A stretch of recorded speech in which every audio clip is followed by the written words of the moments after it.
Good afternoon. Thank you for being here. We're here today to once again highlight some outstanding work by our investigators and our cold case unit. We have some significant arrests we want to make you aware of and discuss on two murder investigations. And before I do so, I want to acknowledge some family members that are here representing both victims in these cases. First is Miss Gail Butler. She's the mother of Marlon Butler Sr., who was murdered on April 8th, 2017 in his residence on Candwenn Court. And I know some other family members here. Thank you all for being here. I know days like this bring some closure, but I know they're difficult as well. Also here is Miss Lauren Barnes, the daughter of Charles Kusko, who was murdered on September 6, 2015, and his body was found at his residence on Budon Court 2 days later. We'll start with the most recent crime, which occurred on April 8, 2017 at 2353 Candwenn Court. Before we discuss this case itself, let me tell you who's been arrested. As of June 12th, which was yesterday, investigators arrested and charged Bouvier Sales, a 23-year-old black male who resides on Schoolhouse Road in Columbia. He's been charged with murder, attempted murder, burglary, and possession of a firearm during the commission of a violent crime. Sales is currently being housed at the Lexington County Detention Center on unrelated charges by another law enforcement agency. In our case, Sales is accused of shooting 43-year-old Marlon Butler Sr. at his home located at 2353 Candwenn Court on April 8, 2017. Initially, our officers were dispatched to that location to investigate a break-in. When they arrived, they found the front door kicked in and evidence that something was astray. They entered the home to investigate further and found Mr. Butler deceased. During the course of the investigation, it was determined that the suspect Sales had broken into the home and stolen clothing and a flat-screen TV. Around 2 a.m., while the break-in was still in progress, the victim and his son had returned home. When Mr. Butler Sr. entered his home, Sales is accused of shooting him multiple times in the upper body and then shooting at the victim's son as he managed to escape by running from the scene and calling 911. As investigators looked for clues inside the home, they discovered a key piece of evidence that contained DNA. That was later tested by SLED and ultimately linked Sales to the crime. Also, the flat-screen TV that was stolen during the burglary was recently recovered during the execution of a search warrant on Tremaine Street. This led investigators to question several more people who had material information related to the investigation. During the interviews, investigators learned that Sales had confessed to at least 3 different people since the incident had occurred. As a result, on June 9, 2017, our investigators consulted with Fifth Circuit Solicitor's Office, who subsequently authorized murder warrants for Sales. Yesterday, investigators picked up Sales from the Lexington Detention Center, brought him to headquarters, and served those arrest warrants on him. He remains in custody today at Lexington County. Our second case occurred on September 6, 2015, and that's the murder of Charles Kusko, who resided at 1710 Budon Court. Although this case has gone unsolved for the past year and a half, it has evolved dramatically over the last few months. And let me give you the latest update on arrests to date. On June 9th, last Friday, officers arrested Floyd Owen, a 33-year-old white male who has no permanent address and who was an acquaintance of Mr. Kusko. Owen is charged with murder, burglary, first-degree burglary, criminal conspiracy, and possession of a weapon during the commission of a violent crime. About 2 hours ago, officers arrested a second suspect in this case, Charles Barnham.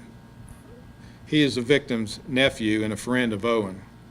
He's a 30-year-old white male from Ridgeway, South Carolina. He's been charged with murder, first-degree burglary, possession of a firearm during the commission of a violent crime, and conspiracy.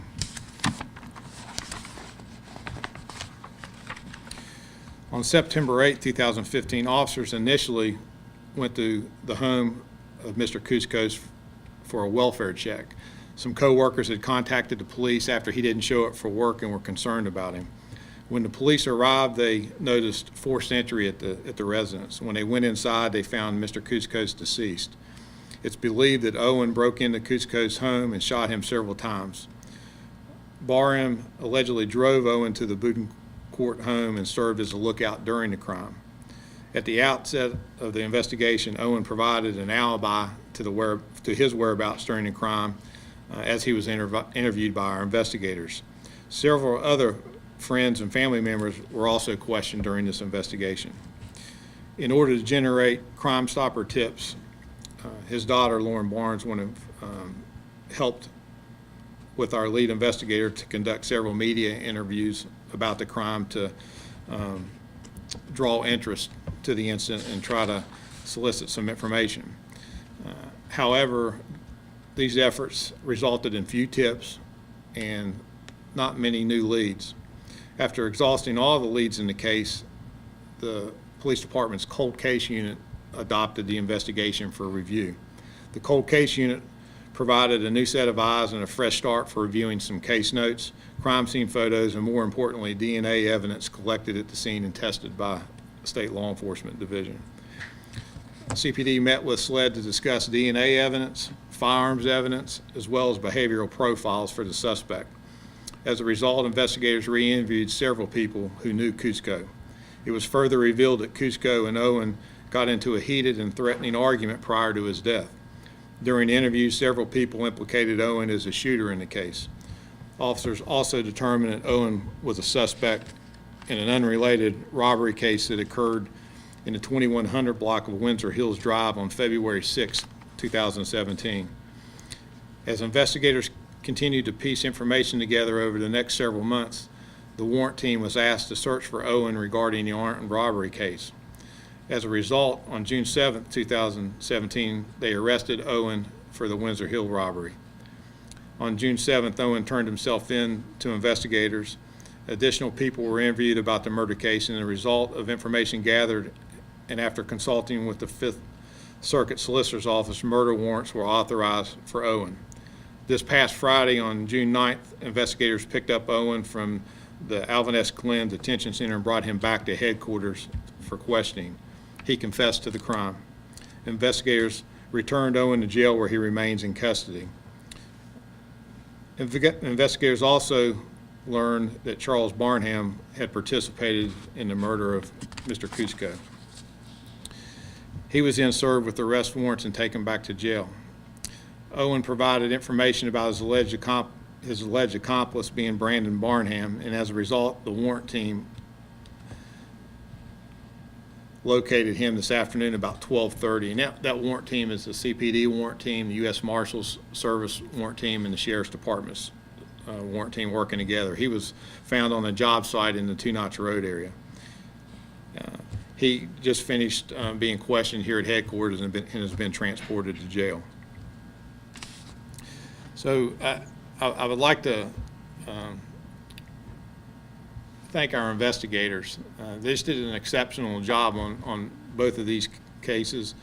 And when I reflect on their performance, it makes me think of words like professionalism, commitment, tenacity, thoroughness, and personal. And what I mean by personal, and I've said this before, some of these cases that we often refer to as being cold, it's personal to them no matter how serious a crime is, how much of a major crime or small crime it might be. The officers take this personal. They're heavily invested in these matters, and if it wasn't for our officers, our victim assistants that work so closely with the family, I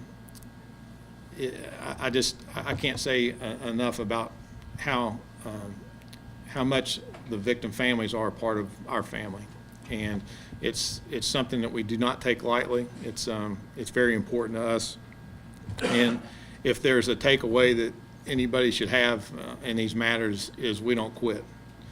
Families need to know that we don't quit, and the perpetrators of these serious crimes, they need to know we don't quit. And for those that we still may have open, those that have committed it, they need to know, they need to be looking over their shoulders, because we're going to get them. So I thank the family again for having courage and commitment to us to be here and support us, and it's important. I think it sends a strong message that you're willing to do that. In September of 2015, our world was turned upside down when we found out that our dad had been murdered. He was taken from us, and without him, our lives will never be the same. We miss him every single day. All that my sister and I want is to have our dad back. But now all that we can hope for is justice, and today, with these arrests, we are one step closer to that. I want to thank Investigator Reese and the entire team at CPD for not giving up on us, not giving up on our dad, and not giving up on this case. We really wouldn't be here today if it weren't for your hard work, so thank you. The timing of all of this, the week of Father's Day, is fitting. So happy Father's Day, Dad. I know we're making you really proud.